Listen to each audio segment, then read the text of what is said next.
स्वागत। अपने जो पिछली कक्षा थी गैर व्यापारिक संस्थाओं के लेके, जिसके बारे में अपन ने सामान्य जानकारी पढ़ी, उसका अर्थ, विशेषताएं और महत्वपूर्ण शब्दावली और बनाए जाने वाले खातों, उनके बारे में अपन ने जानकारी प्राप्त कर ली है। और जो आयगत मद है, जो पूंजीगत मद है, उनके बारे में भी अपन ने चर्चा की थी।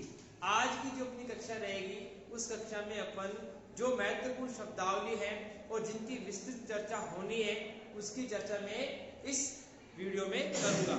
तो आपको बड़े ध्यान से उन्हें देखना है और साथ में नोट करते जाना है, ताकि आपको वो जल्दी याद हो जाए और दोबारा से आप इस वीडियो को देखकर अपने आप को और अच्छा तैयार कर सकते हैं।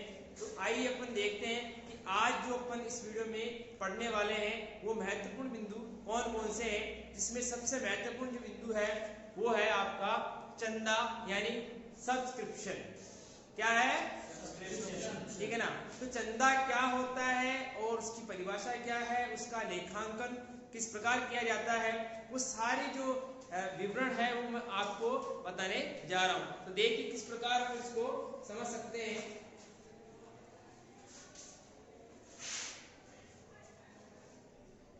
चंदा, ठीक है ना।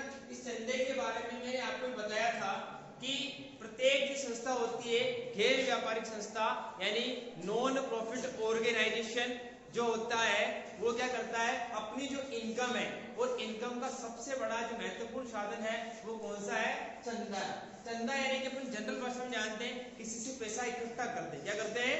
किसी से पैसा इकट्ठा करते हैं। बोलिए मेरे साथ, क्या करते हैं? पैसा इकट्ठा करते हैं, यानी अपन किसी से पैसा मांगते हैं कि भी हमारे को पैसों की जरूरत है, आप दीजिए। इसके लिए अपन सबसे पहले क्या करते हैं, पहले हम सदस्य बनाते हैं। क्या बनाते हैं?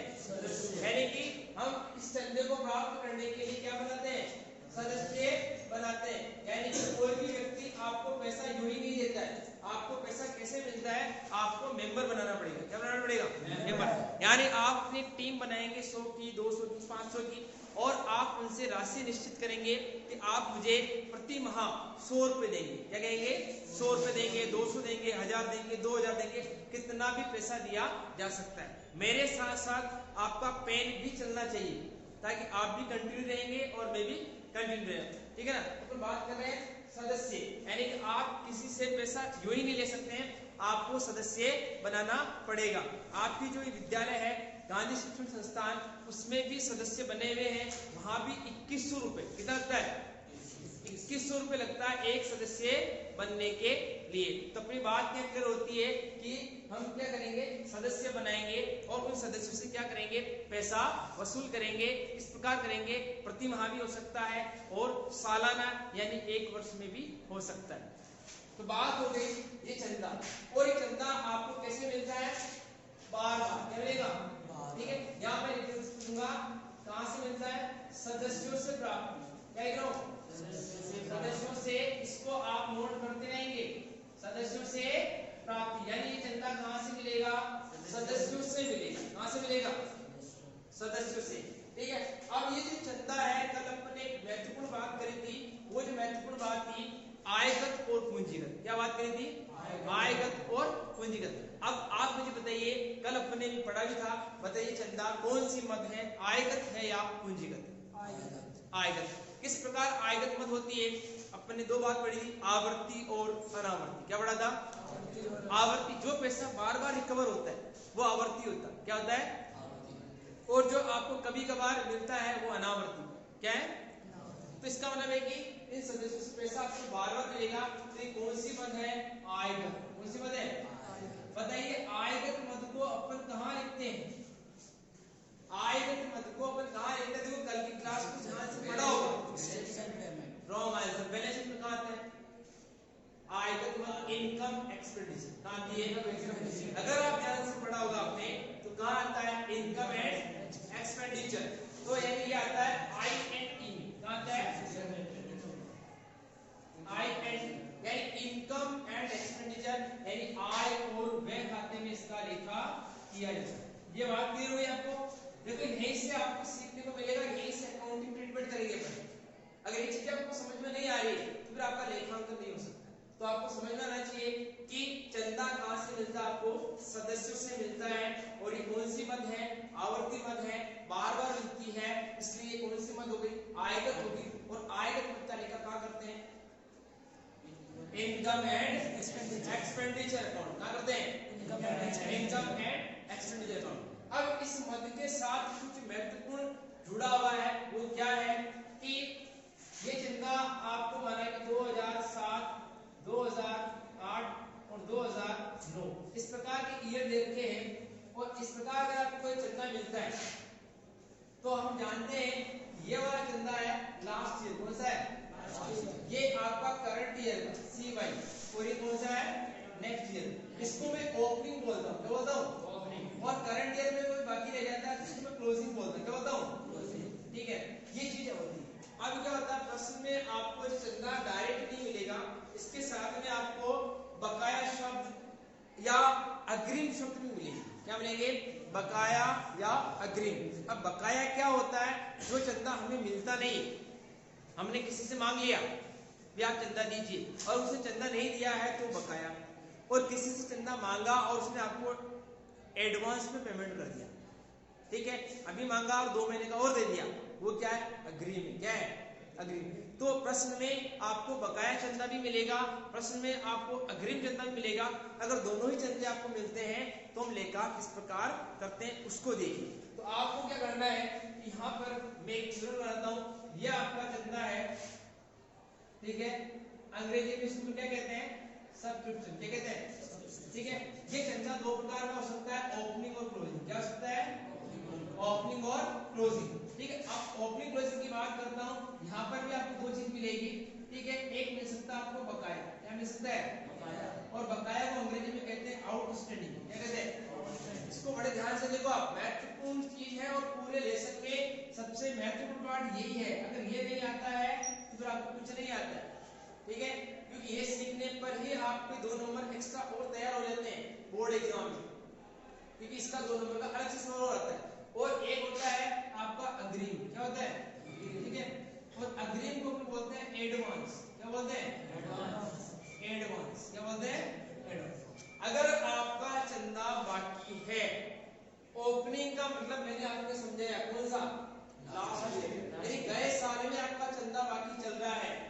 क्लोजिंग को बोलते हैं इस साल, यानी कि करंट ईयर, ठीक है। अगर आपका चंदा लास्ट ईयर का बाकी है तो आपको माइनस करना है, इस साल का बाकी है तो प्लस करना है, क्लियर है। और अगर एडवांस चंदा, और यानी एडवांस कौन होता है कि आपको 2008 में जो चंदा है, यानी कि 9 का चंदा 8 में मिल गया, हाँ मिल गया, 2009 का चंदा किसमें मिल गया, 8 में, 2008 का चंदा 2007 में मिल गया, जी भी एडवांस है, यानी 8 वाला पैसा 7 में आ गया, 9 वाला पैसा 8 में आ गया, तो दोनों क्या एडवांस है। अगर ओपनिंग एडवांस है तो आपको प्लस करना है और क्लोजिंग एडवांस है तो माइनस करना। ये टेबल आपको याद रखनी है, ठीक है। इससे जो आंसर आएगा वही आंसर आपको आई एंड ई में शो करना है, वो भी मैं आपके लिए लिख रहा हूँ, देखिए, ठीक है। यानी कि यहाँ लिख रहा हूँ चंदे की, ये खत्म होने वाला सर, ठीक है, चंदे की राशि, चंदे की राशि जो, ठीक है, इसको मैं मिटा रहा हूं,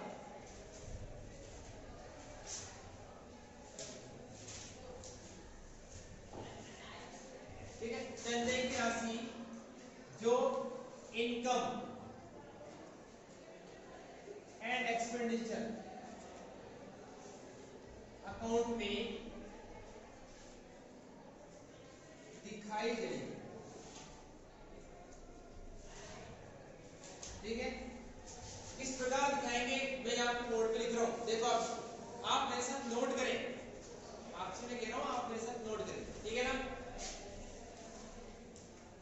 आपको पहले लिखना है वर्ष में प्राप्त चंदे की राशि, लिखना है, लिखते जाइए आप, वर्ष में प्राप्त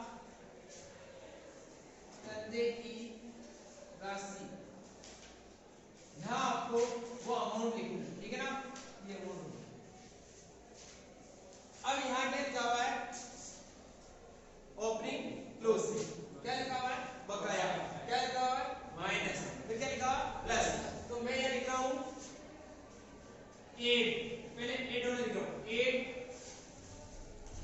क्लोजिंग, क्या लिख रहा हूं, दिख रहा आपको, आउटस्विंग, बताइए ये क्लोजिंग, ये आउटस्विंग, ये क्या लिखा, एड, मैंने लिखा एड क्लोजिंग आउटस्विंग, यानी ये अमाउंट आपको यहां ऐड करनी है। फिर एक और ऐड करना, बताइए क्या ऐड करना है आपको, अग्रीमेंट, अग्री कौन सा, ओपनिंग, आपको लिखना है ओपनिंग, नोट कर दिया, छोटा हुआ है ओपनिंग एडवांस, क्या लिखना है, एड, बताइए बेस क्या करना है, क्लोजिंग, बेस बोलिए क्लोजिंग एडवांस, ठीक है। और बताइए बेस क्या करना है, ओपनिंग आउटस्टैंडिंग। इस प्रकार जो अमाउंट मिलेगी आपको यहाँ पर, ये अमाउंट आपको आई एंड ई में शो करनी है, और ये भी आई एंड में कहाँ जाएगी, ये जाएगी क्रेडिट साइड, कहाँ जाएगी, क्रेडिट साइड, ठीक है। इसके बाद इसकी एंट्री भी होती है, उसको मैं अलग से पढ़ेंगे, ये फिलहाल एक नॉर्मल ट्रीटमेंट है इसका है, चलिए इसका है, आप इसको बड़े ध्यान से देखिए, आपसे नोट कर सकते हैं, 1 मिनट का आपके पास टाइम।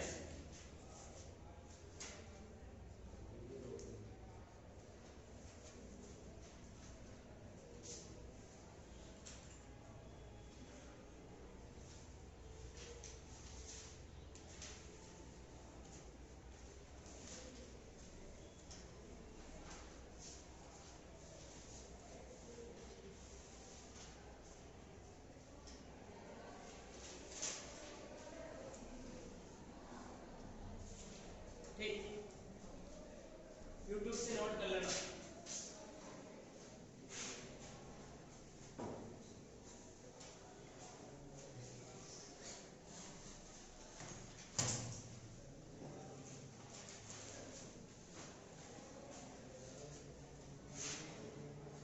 ये आपका नंबर 1 पॉइंट पूरा हो गया। नंबर 2 पॉइंट है संपत्तियों का क्रय विक्रय, ठीक है ना, संपत्तियों का क्रय विक्रय।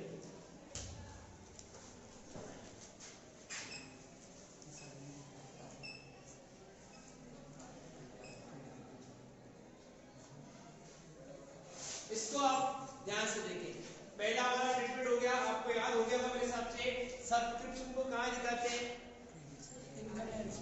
इनकम एंड एक्सपेंडिचर में, किस साइड में दिखाते हैं, क्रेडिट साइड में, कहां दिखाते हैं, ओपनिंग आउटस्टैंडिंग को क्या करते हैं, जोड़ते हैं, या लेस करते हैं, क्लोजिंग आउटस्टैंडिंग को क्या करते हैं, प्लस करते हैं, ओपनिंग एडवांस को क्या करते हैं, प्लस करते हैं, क्लोजिंग एडवांस को क्या करते हैं, ठीक है।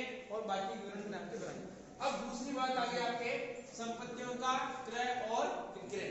अब आप मुझे बताइए, संपत्तियों को खरीदना और बेचना आयगत है या पूंजीगत,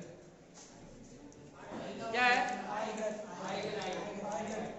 कल भी मैंने आपको बताया था, अगर आप माल को खरीदते और बेचते हैं तो वह आयगत है, संपत्तियों को खरीदना और बेचना पूंजीगत है। संपत्तियां बार बार व्यवसाय में नहीं खरीदी जाती,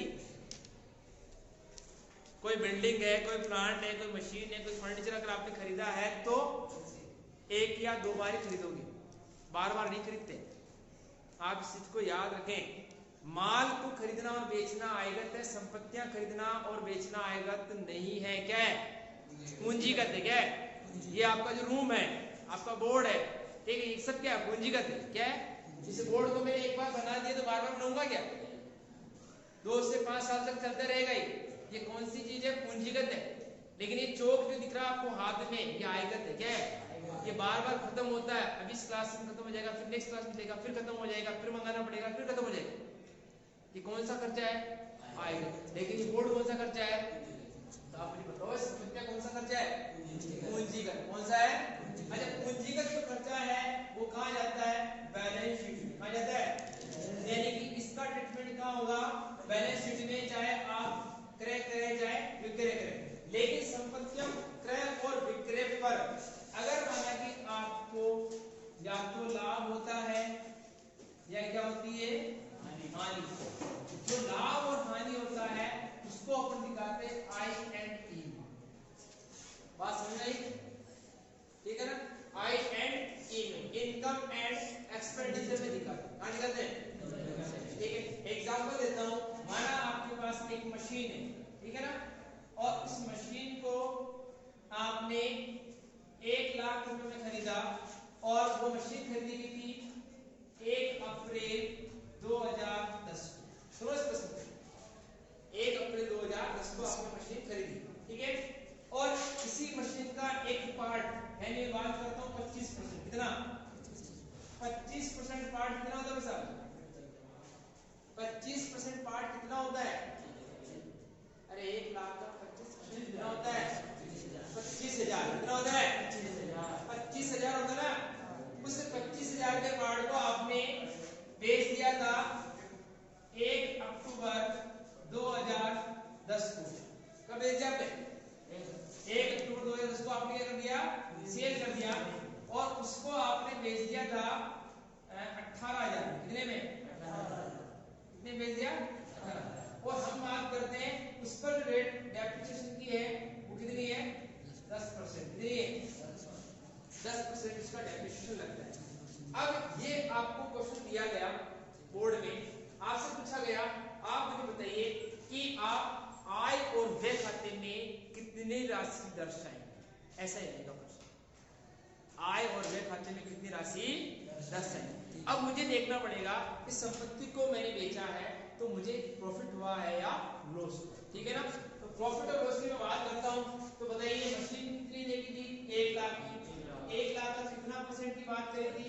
25। कितना होता है? 25,000। कितनी तारीख को खरीदा था? 1 अप्रैल को। कब आप बेच रहे हो? 1 अक्टूबर को। अप्रैल पूरा, मई, जून, जुलाई, अगस्त, सितंबर, अक्टूबर नहीं 6 अप्रैल, मई, जून, जुलाई, अगस्त, सितंबर, अक्टूबर तो एक ना 6 महीने। कितने हो गए? तो 25,000 रुपए का डेप्रिसिएशन लगेगा। 10%, 10/100 इंटू 6/12। 1 जीरो से 1 जीरो, 1 जीरो से 1 जीरो, ये 6 कम 6 6 दूनी 12, यानी कि 2,500 का आधा कितना होता है? 1250। बताइए आज की तारीख में वो मशीन कितने की है? आज की तारीख बात करता हूँ 25,000 रुपए में से आप 1250 को घटा दो। 0 5 9 7 23,750 की बुक वैल्यू इसकी क्या है? ठीक है ना, यानी बुक वैल्यू, सॉरी बुक किसको बोलते हैं? ये वाला, ठीक है। और ये WDV क्या बोलते हैं इसको? Return down value. क्या बोलते हैं? रिटर्न डाउन वैल्यू, यानी कि इसमें से हम डेप्रिसिएशन घटा दिया तो बचा WDV की 23,750। आपने बेचा कितने में?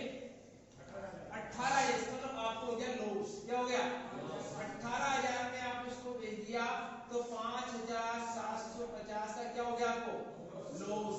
ये जो लॉस है वो जाएगा आई एंड ई में जाएगा, और लॉस कहां जाएगा? डेबिट साइड में। ये समझ में आया आपको?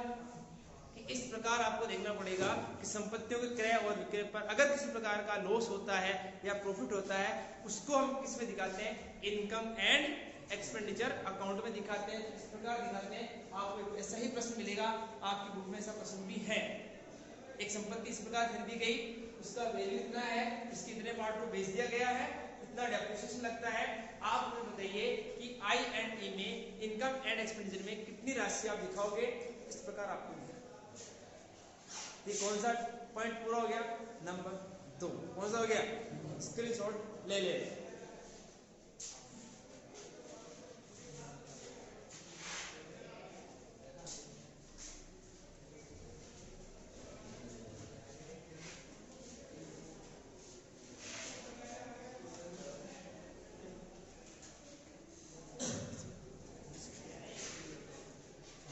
नंबर 3, ठीक है ना। नंबर 3 है वसीयत में प्राप्ति। क्या लिख रहा हूं? वसीयत में प्राप्ति। वसीयत में नंबर 3 पॉइंट क्या आपका? वसीयत में प्राप्ति, ठीक है।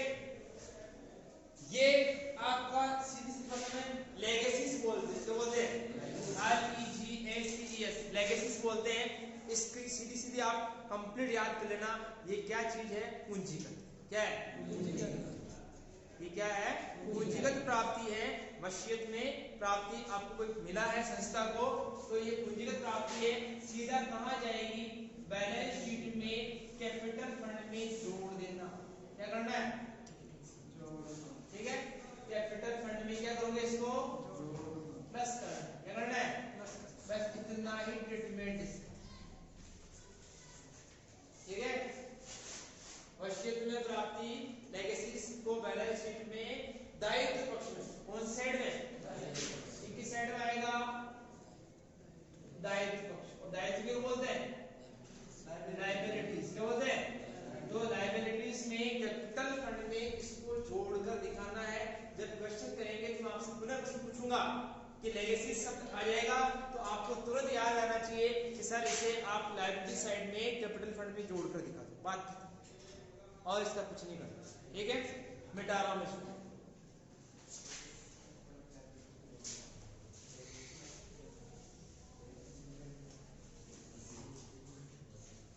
नेक्स्ट जो आपका पॉइंट है वो है आपका IMF या LMF।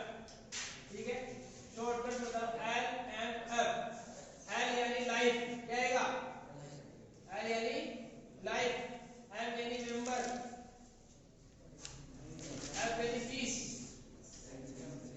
हिंदी में आजीवन सदस्यता शुल्क। क्या नाम है? आजीवन सदस्यता शुल्क।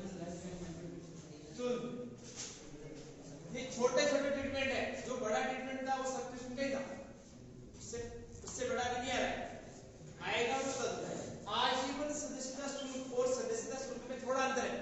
सदस्यता शुल्क हर महीने हर साल मिलती है। आजीवन का मतलब ये होता है कि लाइफ में आपको एक ही बार मिलेगी। क्या मिलेगी? भी मैं लाइफ में एक बार पैसा दे देता हूँ, 50,000 चाहिए, ये 50,000 लो, अब मैं नहीं दूंगा, अब मैं आपके जीवन भर आपकी संस्था में सदस्य हूँ। जब तक मेरी डेथ ना हो जाती है तब तक मैं यहाँ का क्या हूँ? सदस्य हूँ। तो ये कौन सी प्राप्ति है? ये प्राप्ति है आपकी पूंजीगत। कौन सी है? और इसे हम दिखाएंगे कहाँ पर? Balance sheet. बस बात ऐसे आपको पकड़ना है और याद भी रखना पड़ेगा, तभी क्वेश्चन मैं दोबारा आपसे पूछूंगा प्रश्न करवाते समय कि कौन सी प्राप्ति आपको बताना है। कौन सी प्राप्ति है? पूंजीगत प्राप्ति है। कहाँ दिखाएंगे? बैलेंस शीट में दायित्व पक्ष में। कहाँ दिखाओगे? नेक्स्ट। ठीक है, नेक्स्ट जो पॉइंट है वो आपका है फंड। क्या है? यानी कोष। क्या है?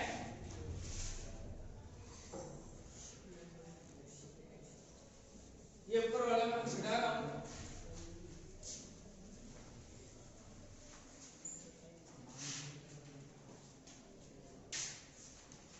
ठीक है, फंड में भी आपके 3 प्रकार के फंड। कितने? ठीक है, अब इनको आप देखिए इसके नीचे नंबर 1 है सामान्य। क्या है? सामान्य। ठीक है, नंबर 2 है विशिष्ट। क्या है? ठीक है, और नंबर 3 है स्थायी संपत्ति कोष। ठीक है, स्थायी संपत्ति कोष। 3 फंड। कितने? स्थायी संपत्ति कोष। अब सामान्य क्या होता है, विशिष्ट क्या होता है, इनके बारे में आप थोड़ा सा सुन लो। ठीक है, सामान्य की सीधी भाषा में बात कर देता हूं। ये जो सामान्य है ये जाएगा I&E में। कहा जाएगा? क्या होता है? कौन सी प्राप्ति है? ये है आयकर। और कौन सी साइड में जाएगा? क्रेडिट। कहाँ जाएगा? ठीक है, ये प्राप्ति कौन सी? ये बैलेंस शीट में जाएगा। कहाँ जाएगा? ठीक है, कहाँ जाएगा? लायबिलिटीज में। और कौन सी प्राप्ति है? पूंजीगत। कौन सी है? ठीक है, और ये भी आपके बैलेंस शीट में ही जाएगा। ठीक है, और ये भी आपकी पूंजीगत प्राप्ति। कौन सी? पूंजीगत प्राप्ति। अब इनको थोड़ा सा सुन लो आप। सामान्य जो जनरल फंड है उसका आप यूज यानी उपयोग किसी भी कार्य में करें, वो सामान्य। क्या है भाई? आप अपनी इच्छा से काम लो कि मेरे को तो ये बनाना है, वो बनाना है, कुछ भी बनाना है, खेल ग्राउंड बनाना है, या कोई और क्लब स्थापित करना है, या कोई रूम बनाना है, कुछ भी बनाना, वो क्या है? सामान्य। क्या है? उसके लिए हमारे पास कोई ऐसा कुछ नियम नहीं है। वो सामान्य है। कौन सी प्राप्ति है? आयगत प्राप्ति। कौन सी है? आयगत जिसे नाम आए आईएनडी, कहाँ जाएगा? अब दूसरी बात है विशिष्ट। विशिष्ट का मतलब है कि हमने जो फंड क्रिएट किया, हमने कहा ये जो फंड है ये खेलकूद फंड क्या है, बस ये इसका जो पैसा है वो खेलकूद में ही काम आएगा, हमारे यहाँ वॉलीबॉल मैच होगा और इसी में पैसा काम आएगा, और किसी उद्देश्य में तुम काम नहीं ले सकते हो। बस ये किसमें काम आएगा? ओनली खेलकूद में। या नहीं हमें कुछ और बनाना है, पानी की टंकी बनानी है, बस उसी में काम आएगा, उसी में आएगा। हमें खेल ग्राउंड बनाना है तो उसी में काम आएगा, ठीक है। हमें हॉस्पिटल का कोई एक डिपार्टमेंट तैयार करना है, उसी में काम आएगा। वो कौन सा? स्पेशल। कौन सा है? स्पेशल। और स्पेशल कहाँ जाएगा? बैलेंस शीट में जाएगा। और स्थायी संपत्तियों के लिए भी अपन कुछ बना सकते हैं, ठीक है, कि हमारे को कोई फिक्स एसेट्स बनानी है, वो भी कौन सा? स्पेशल है, और वो भी कहाँ जाएगा? आपके बैलेंस शीट में। तो तीन प्रकार के, आपको डिटेल से नहीं आएगा, आपको इतना सा लिखा आएगा विशिष्ट कोस्ट। क्या लिखा आएगा? आप पकड़ लेना बैलेंस शीट में। आपके सामने लिखा आएगा सामान्य कोस्ट, सीधा INE में आपकी ये नाम लिखाएगा, स्थायी संपत्तियों का कोस्ट, आप सीधा बैलेंस शीट में इसको शो कर देना, ठीक है। कितने पॉइंट्स हो गए बताइए आप मेरे को, कितने हो गए? अभी आपको याद नहीं है, 4 हो गए। एक बार याद करके बताइए कितने हो गए। पहला कौन सा था? दूसरा कौन सा था? तीसरा कौन सा था? ठीक है ना, आपको पता नहीं, ठीक है। पहला था चंदा, क्या था? ठीक है। संपत्तियों का क्रय और विक्रय, वशीयत में प्राप्ति, IMF, ठीक है, LMF, और आपका क्या है? फंड। एक और हम बात कर लेते हैं उपभोग योग्य सामग्री, ये पॉइंट बीच में रह गया, ये भी थोड़ा स्पेशल पॉइंट है, इसकी भी अपन चर्चा कर लेते हैं। उपभोग योग्य सामग्री देखिए आप, इसका अंग्रेजी नाम क्या है? Consumable store. क्या नाम है?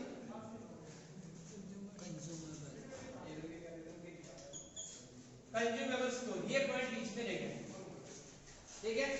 कंज्यूमेबल स्टोर यानी उपभोग योग्य सामग्री। आपने कोई सामान खरीदा और सामान को अपने काम में लिया, वो उपभोग योग्य सामग्री। जैसे आपका क्लब है, क्या है? क्लब में क्या होता है कि जैसे वॉलीबॉल का मैच भी चल सकता है, फुटबॉल सकता है, क्रिकेट हो सकती है, हॉकी हो सकती है, कुछ भी हो सकता है। तो वहां पर क्या बैट और बल्ले आते हैं, आता है ना, बॉल आती है, नेट आती है, एक हॉकी की स्टिक आती है। वो उपभोग योग्य सामग्री क्या है? आप खेलोगे टूट जाएगी, क्या हो जाएगी? फिर खरीदेंगे फिर टूट जाएगी। कुछ पहले स्टॉक पड़ा होगा, कुछ नया खरीदा होगा, किसी से आपने उधार भी खरीदा होगा। तो ऐसा सवाल आता है, आपको क्या करना है? सबसे पहले देखना आपने कि आपके लेनदार कितने या आपने पेमेंट कितना किया। तो यहाँ पर दो तीन चीजें, एक तो आपको मिलेगा स्टॉक। क्या मिलेगा? मैं स्टॉक की बात कर लेता हूँ, ठीक है। क्या मिलेगा आपको? स्टॉक। जहां स्टॉक की बात करता हूँ, अगर वो स्टॉक ओपनिंग है या क्लोजिंग है, ओपनिंग है तो आपको प्लस कर देना है, क्लोजिंग है तो माइनस कर देना है। ये देखो नहीं, ओपनिंग स्टॉक क्या होता है? प्लस। क्लोजिंग स्टॉक क्या होता है? माइनस। एक चीज आपको और मिलेगी, आउटस्टैंडिंग। क्या मिलेगी? ठीक है ना। आपको अगर यहाँ मिले खर्चे, क्या मिले? खर्चे, ठीक है। एक्सपेंसेस की बात करता हूं मैं, ठीक है, खर्चे। और खर्चे में बात करता हूं, अगर खर्चे ओपनिंग या फिर क्लोजिंग की बात करता हूं, अगर वो आउटस्टैंडिंग है वही सिस्टम माइनस और क्या होगा? प्लस। अगर वो प्रीपेड खर्चे क्या होते हैं? एडवांस नहीं ले रहा हूं, प्रीपेड ले रहा हूं, क्या ले रहा हूं? अगर वो यहाँ प्लस यहाँ माइनस, क्या आएगा? प्लस और माइनस। इसको नोट करो, इंपॉर्टेंट लीजिए, प्लस में आएगा। और एक स्पेशल चैप्टर है और थोड़ा सा लेकिन मैं इसको इजी बनाने का प्रयास कर रहा हूँ, हर चीज को मैं समझा रहा हूँ। यहाँ ओपनिंग स्टॉक क्या होगा? सॉरी, आउटस्टैंडिंग माइनस और प्लस, प्रीपेड प्लस और minus, opening stock plus, closing stock minus. एक और आएगा क्रेडिटर। क्या आएगा? क्या आएगा? क्रेडिटर। और क्रेडिटर भी आपके आएंगे ओपनिंग और क्लोजिंग। जो आउटस्टैंडिंग का सिस्टम है वो इसमें रहेगा माइनस और प्लस, ठीक है। ये आपके 3 पॉइंट है इसमें कंज्यूमेबल स्टोर्स। इसमें कंज्यूमेबल स्टोर्स में 3 पॉइंट है और तीनों ही पॉइंट को आपको क्या करना है? एडजस्टमेंट करके इनकम और एक्सपेंडिचर में लिखना है। वो कैसे लिखना है मैं वो भी आपको बता रहा हूँ, 1 मिनट के लिए आपको देख लें स्क्रीनशॉट इसका ले सकते हैं।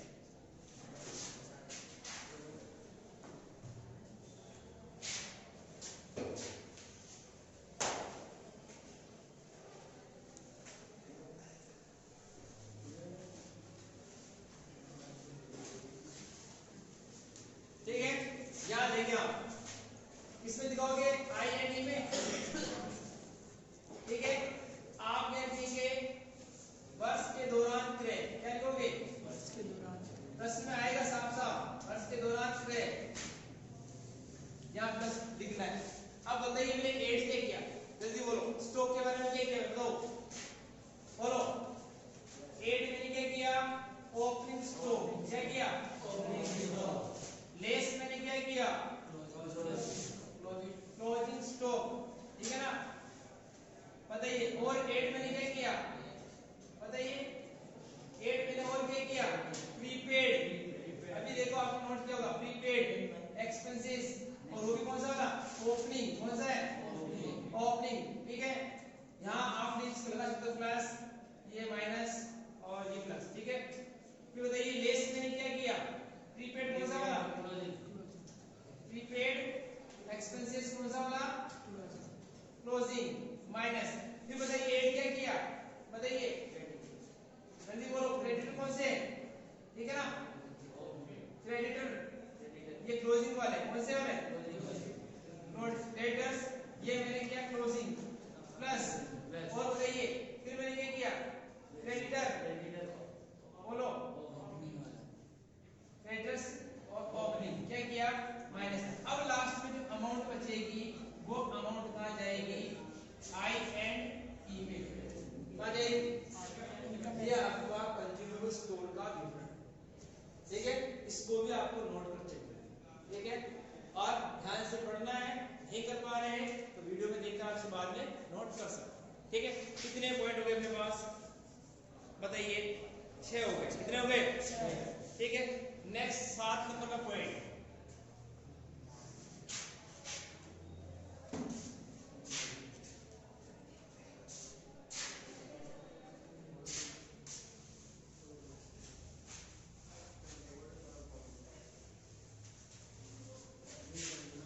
नंबर 7 नंबर पॉइंट है, उसका नाम है अक्षय निधि कोष। क्या नाम है? अक्षय निधि, क्या नाम इसका? अक्षय निधि कोष। इसको अंग्रेजी में कहते हैं एंडोमेंट पॉलिसी। क्या कहते हैं? Endowment policy. ठीक है ना, ये क्या होता है? एक प्रकार से आपके लिए आपको कोई उपहार देता है। क्या देता है? ठीक है, अब इसकी विशेषता क्या है? ये भी पूंजीगत प्राप्ति। कौन सी है? तो बताओ कहाँ जाएगा? बैलेंस। किस साइड में जाएगा? लायबिलिटी साइड में। कहाँ जाएगा? Liability side. यानी अक्षय निधि कोष क्या है? उपहार है, गिफ्ट है। लेकिन इसकी मैं विशेषता बता रहा हूँ, इसकी जो मूल राशि क्या है? मूल राशि, इस मूल राशि का कभी उपयोग नहीं होता है। क्या नहीं होता है? इसका उपयोग जैसे माना कि किसी ने आपको पैसा दिया गिफ्ट में 5 लाख, कितना दिया? और उसने इसका 5 लाख आप ले लोगे, लेकिन 5 लाख का उपयोग नहीं करोगे। 5 लाख को आप इन्वेस्ट करो, 5 लाख का जो ब्याज आएगा ना, उसी ब्याज को सिर्फ काम ले सकते। इसको ब्याज, यानी इसको विनियोग करना है, विनियोग पर जो ब्याज आएगा उस राशि को आप काम में ले सकते हैं। तो ये फंड कहाँ दिखाया जाएगा? बैलेंस शीट में कहाँ दिखाओगे? लायबिलिटी साइड में आप दिखाओगे। यहाँ तक ये पॉइंट क्लियर होता है। नेक्स्ट जो आपका पॉइंट रहेगा वो रहेगा आपके एन्युटी। क्या नाम है? ठीक है ना, एन्युटी की बात कर लेता हूँ। इसे बोलते हैं हिंदी में वार्षिकी। क्या बोलते हैं? ठीक है, वार्षिकी का मतलब होता है कि आपको ऐसा पैसा मिलता है जिसमें आपको निर्देश दिया जाता है कि आप इसके किसी सदस्य को निश्चित राशि, मतलब आपका कोई मिलने वाला, आपके पेरेंट्स या आपके कोई बहुत नजदीक रखने वाले आपके लिए पैसा किसी संस्था में दे देते हैं कि ये हमारा बच्चा है, ये हमारा व्यक्ति है, ये हमारा प्रतिनिधि है, इसको आप प्रति माह 1000 रुपये देते रहना। कितने? और 18 साल तक देना। कब तक देना? यानी सालाना आपको 12000 मिलते रहेंगे, और जब तक ये बच्चा 18 साल का हो जाए तब तक ये पैसा इस हिसाब से इसको देते रहना। ठीक है, संस्था को इस प्रकार का निर्देश दिया गया। और जब बच्चा बड़ा हो जाए तो फिर ये इसको पैसे देना बंद कर देना, बच्चे की प्रॉपर्टी आप रख लेना, ये पैसा आपका रहेगा। ठीक है, इस प्रकार कुछ सदस्य, इन सदस्यों को निश्चित धनराशि मिलती रहती है और किस रूप में मिलती है, वार्षिकी के रूप में मिलती है। तो ये भी संस्था का दायित्व है, ये भी आपकी कहाँ जाएगा, यानी ये भी पूंजीगत प्राप्ति। कौन सी प्राप्ति, कौन सी प्राप्ति है, कहाँ दिखाएंगे, बैलेंस शीट में किस साइड दिखाओगे, लायबिलिटी साइड में किस दिखाओगे, जब सदस्यों का टाइम समाप्त हो जाता है कि इनको 10 साल तक पैसा देना है, कब तक देना है, 10 साल तक पैसे दिए, जैसे ही 10 साल समाप्त होते हैं अब ये पैसा आपको मिलना बंद हो जाएगा, इसके सदस्यों को मिलना बंद हो जाएगा, जिस व्यक्ति को देना है, और जो पैसा बच गया है वो हमारी जो संस्था है गैर व्यापारिक संस्था, उसका पैसा हो जाएगा। तो कितने पॉइंट हो गए अपने पास, कितने हो गए, 7। एक और बात कर लेते हैं, डोनेशन और एंट्रेंस फीस की 2 पॉइंट समाप्त होने के बाद आपके 10 पॉइंट पूरे हो जाएंगे। कितने लेंगे, डोनेशन की भी बात करें तो सिंपल सी परिभाषा है,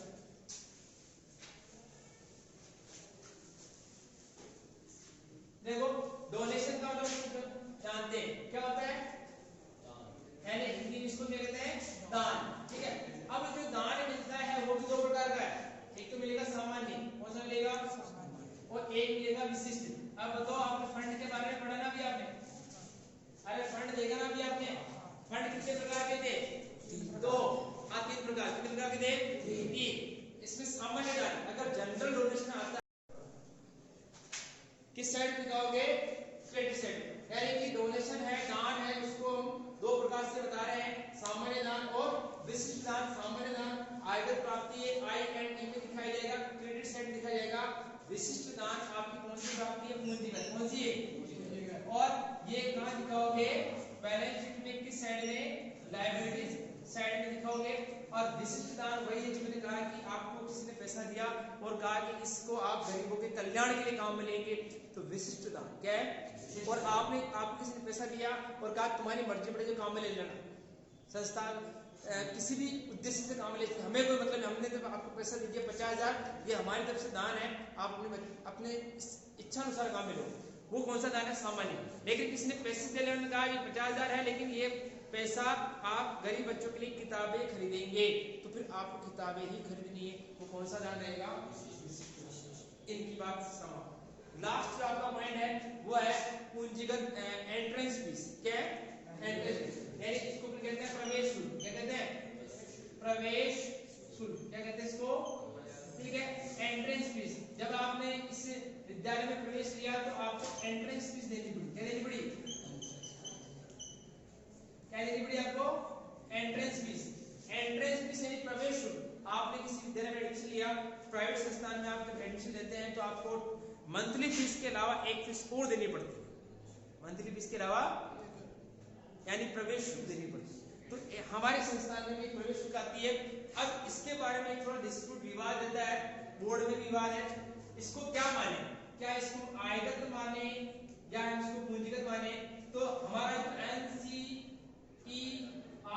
बोर्ड है इसे मानता है आयगत। क्या मानता है, आयगत मानता है। क्या मानता है, बाकी प्रश्न में सूचना आएगी जिसे आयगत मानना है, पूंजीगत मानना, उसी के हिसाब से प्रश्न करना।